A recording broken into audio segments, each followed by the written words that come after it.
Good morning mga content creator at mga motorista sa gawing Nabota City L300 o mga lalamove na nagsasakay po ng tao pataas, tatlo pataas. May nangaharang po dyan sa shout out sa mga mga motorista dyan. Nangaharang dyan sa boundary ng Nabotas, sa may harbor bago tumawid ng tulay papuntang Maynila sa may road 10. So pinapara po kami. Ito po yung ticket ko. Overload. Ang sakay ko sa L300 is 4. Pero dalawa sa harap, dalawa po sa likod. Ang nakalagay sa L300 is total passenger, pero ang pagkaalam ko sa total passenger is dito po sa harapan. Kasi ito po, dalawa pong pasahero ko dito at ako at yun driver, bali tatlo po, kaya yun po ang pagkaintindi ko sa total passenger. At yun naman sa likod may upuan, so siyempre para sa tao po yun, hindi naman pwede na gamit ang iupo natin dyan sa likod ng L300. At hindi din yan i-design ng manufacturer kung hindi yan para sa tao, dahil upuan po yan. Yun po ang gusto ko pong ilinaw sa ating gobyerno. So bakit po kayo nagpapatupad ng batas na ganito kung hindi namin nalilinawan yan? Kasi ang total passenger, ang pagkaalam po, dito po sa likod. Halimbawa, tulad ng kotse, di ba? Bakit may upuan sa likod yan? So anong silbi na sasakyan mo kung tatlo lang isasakay mo, may upuan naman? At nakalagay doon sa gross net is 1,600 kilograms.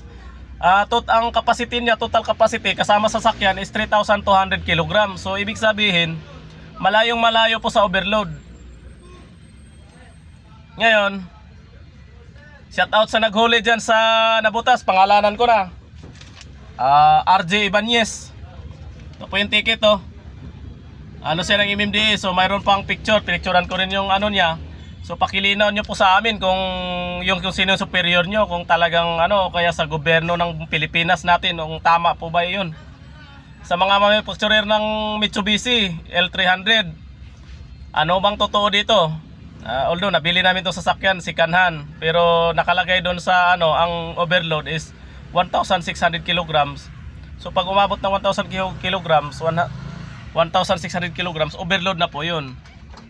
Pero tinikit sa akin overload dahil 4 na daw ang sakay ko. Dalawa sa harap, dalawa po sa likod. Yun, linawin ko lang po. Dalawa sa harap, dalawa po sa likod. Kaya tinikitan po ako ng overload. So hanggang sa ngayon, pizza 15. 15 ba ngayon? 16. Araw ng Merkulis. Tuloy-tuloy sila ng huli doon sa boundary ng Nabotas sa Maynila. Sa kasalukuyan po. So ako po nananawagan kay Colonel Busita o kanino man sa mga makakatulong, paki-explain po sa amin kung talagang yun ba talaga ang batas dito sa sasakyan na ito. At sana po matulungan niya po kami. Di ko alam kung magkano violation ng overload, so hindi pa kami kumikita.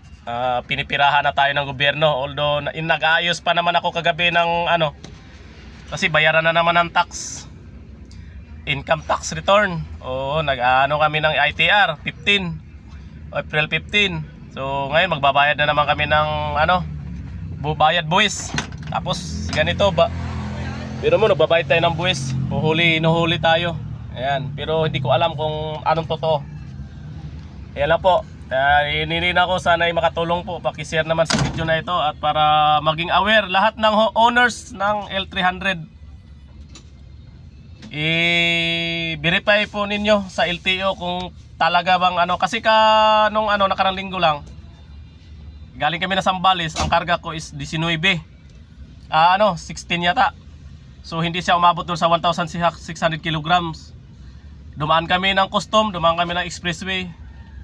Maraming mga enforcer doon, hindi kami hinuhuli, hindi kami tinatanong kasi nakikita nila yung tao sakay.